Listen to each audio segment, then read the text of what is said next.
ఇలాగే ఎటకారు వాడుకుంటూ, ఇలాగే జోకులు వేసుకుంటూ, ఇలాగే విమర్శించుకుంటా, ఇలాగే పెట్టకథలు చెప్పుకుంటా, ఇలాగే పనికి మళ్ళీ జోకులు వేసుకుంటా, ఇలాగే కడుపు నప్పించుకుంటా ఇంకా 40 రోజులు చేసుకోండి. ప్రభు రాబోతున్నాడు త్వరగా, ఇంకెంతకాలం? ఇది ఏ కాలం? ఇది బతుకంతా చేయవలసిన భక్తి 40 రోజులకి మార్చి మిగతా రోజులను ఇష్టానుసారంగా బతికెత్తక పనికి మళ్ళీ ప్లాన్ వేసుకునే కాలమా? ఈ 40 రోజులు నిష్టగా చచ్చావు, బాగానే 41 రోజు చేసుకుని పోతాడు. ఇప్పుడు ఏం చేస్తావు? 3 రకాల మాసం తిని పూలెట్టుకొని ముగ్గెట్టుకొని చేతపడి చేసినట్టు 40 రోజుల పాటు నిష్ఠాగరిష్ట భక్తులతో కొన్ని చక్కని వ్రతములు చేసినట్టుగా నియమనిష్టలతో రోజు మందిరానికి వెళ్ళిపోతుండే భక్తులు ఎంత కలకల్లాడుతుంది. నీకు ఇందులో ప్రాబ్లం ఏమొచ్చింది? వెళ్ళలేరు, అది గుడికి ప్రార్థన చేసుకుంటే నీకేం పోయింది అని నా మీద పడ్డాడు ఒక పెద్ద. నేను అన్నాను, అయ్యా పెద్ద అయినట్టు అనబాకు, 40 రోజులు ఇంత క్రమంగా భక్తి చేస్తుంటే నాకు నొప్పి ఏమిటయ్యా? 41 రోజున చెలరేగిపోతుంటేనే ప్రాబ్లం అవుతుంది నాకు.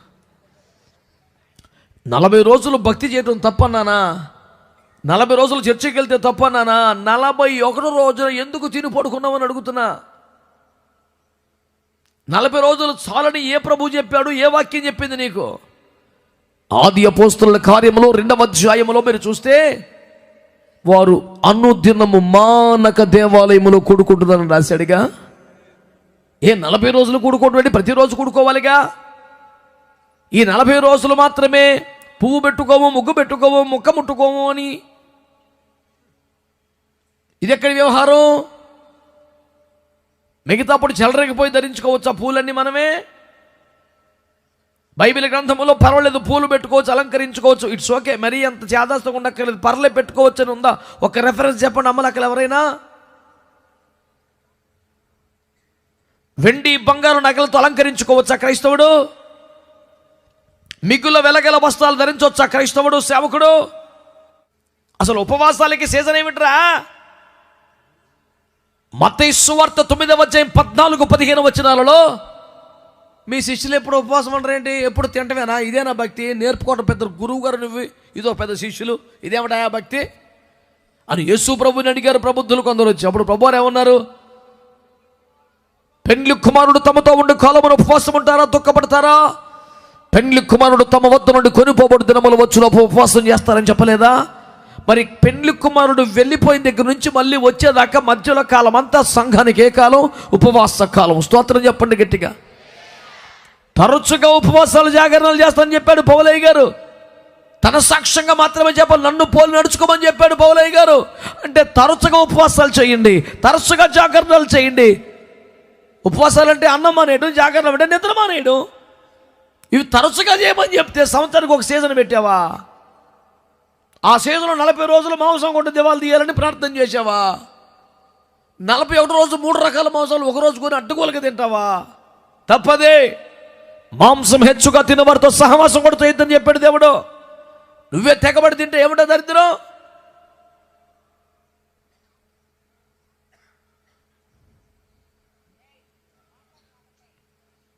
ఈ మాట ఎక్కువ వినపడుతుంది.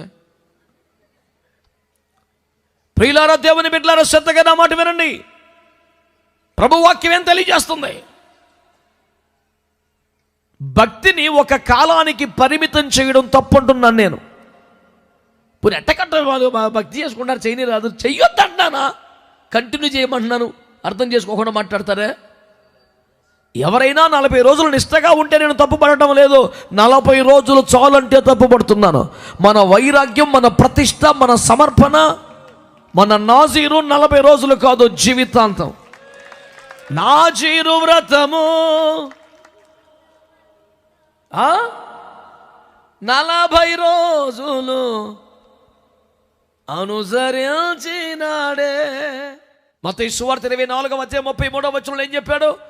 ఆ ప్రకారమే మీరు ఈ సంగతులు జరగకుండా చూచినప్పుడు ఆయన సమీపమైన ద్వారము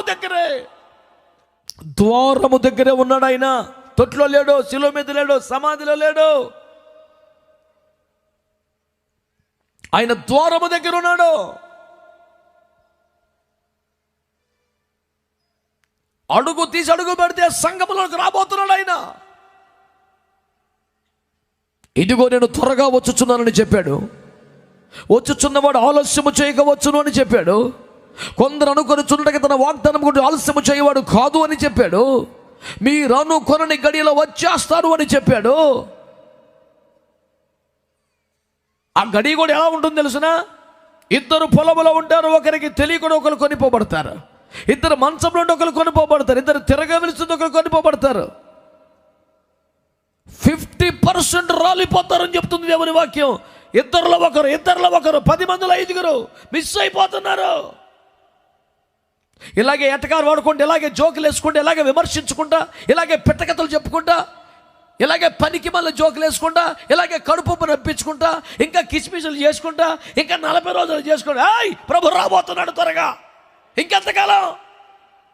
ఇది ఏ కాలం ఇది? బతుకంతా చేయవలసిన భక్తి 40 రోజులకి మార్చి మిగతా రోజులను ఇష్టానుసారంగా బతికెత్తక పనికి మళ్ళీ ప్లాన్ వేసుకునే కాలమా? ఈ 40 రోజులు ఇష్టంగా చచ్చావు, బాగానే 41 రోజు చేసుకుని పోతాడు. ఇప్పుడు ఏం చేస్తాం? 3 రకాల మాసం తిని పూలెట్టుకొని ముగ్గెట్టుకొని చేతబడి చేసినట్టు ఇంటి ముందు కూర్చొని దర్జా గోకుతుండగానే ఇదిగో వచ్చున్నానంటే నేను రాబోయేవా, ఇవాళ సిద్ధంగా లేని నేను అంటావా? 40 రోజులు ఎంత జాగ్రత్త కొన్నా అప్పుడు వచ్చావు కాదు. ఇక అదంతా అయిపోయిందని చెలరైపోతున్న టైంలో ఇప్పుడు వచ్చావు. I'm sorry Jesus, please come next year in the same days. ఏం తలకాయ పని చేయాలి కదా, అర్థం అవ్వాలిగా. ఇన్నేళ్ళు ఇళ్ళలో ఏం చేస్తాకరా? నన్ను కోపడకను కానీ బైబిల్లో పెద్ద నుండి 969 ఏం పేరు? మెతూషెల 969. ఆయన గురించి ఒక రిమార్క్ లేదు. తాగాడని కానీ, తప్పు చేశాడని కానీ, పొరపాటుని కానీ, మంచి చెడ్డ ఎవరు ఒక్కట్లేదు. సూపర్ క్యాండిడేట్ కదండి. నేను ఐగర్లంతా అడుగుతాను, చేసిన మంచి పని ఏంటి చెప్పండి? అది కూడా లేదు. రిమార్క్ లేదు, రిపోర్ట్ లేదు. ఏం చేసావు నువ్వు? 965 సంవత్సరాలు బతికాను. ఏమి చేశాను? బలిపీఠం కట్టాడా? ప్రార్థన చేశాడా? సమర్పించాడా? సువార్త చెప్పాడా? ప్రవచనం చెప్పాడా? ఏం చేశావు? ఏం చేయలా. ఎంతకాలం ఉన్నావు? ఎందుకు? ఇంతకాలం ఆరోగ్యంగా ఉన్నావంటే, నీతిగా ఉన్నావంటే, పరిశుద్ధంగా ఉన్నావంటే, భక్తిగా ఉన్నావంటే, చరిత్రలో నిలబడిపోయి ఒక సాక్ష్యమును సంపాదించే పని ఏదైనా చేయొద్దా? ఎందుకు మరి? విగ్రహ పుష్టి, నైవేద్య నష్టి చూసుకున్న మరవాలి, చెప్పుకుని ఏడవాలి. మరి ఏమిటి చేయవా? ఎవరు సార్ మీరు? Senior pastor. మీరెవరు? సంఘ పెద్ద. మీరెవరు? ఈ గ్రామాన్ని క్రైస్తవులకి ప్రథమ కుటుంబం మాదే. ఈ రాత్రి భోగమోతి అదే టెన్షన్గా ఉంది. ఇది సరదాలుగా గడిపేసుకునే కాలం కాదు. సందడి కాలం కాదు. ఆ కాలం కాదు ఇది. ఇది ఆరోహణమైపోయే కాలం. దేవునికి స్తోత్రం కలుగునగాక. చెప్పాలందరూ గట్టిగా. ఏ కాలం చెప్పండి ఇది? ఇది ఆరోహణమైపోయే కాలం. గట్టిగా ఆమేనని చెప్పండి ఒక్కసారి. ఇది సిద్ధపడవలసిన కాలం. ఆమేనని గట్టిగా. ఎత్తబడవలసిన కాలం, కొనిపోబడవలసిన కాలం. హల్లెలూయా. ఇది ఇంకే రకమైన వ్యాపకములో సమయము పాడు చేయకూడని కాలం. అంతటా అందరూ మారు మనసు పొందవలనని దేవుడు ఆజ్ఞాపించుచున్నాడు. దేవునికి స్తోత్రం కలుగునగాక. హల్లెలూయా. ఒకే ఒక్క పని, ఎత్తబడుట, కొనిపోబడుట, నిలబడుట, మారిపోవుట.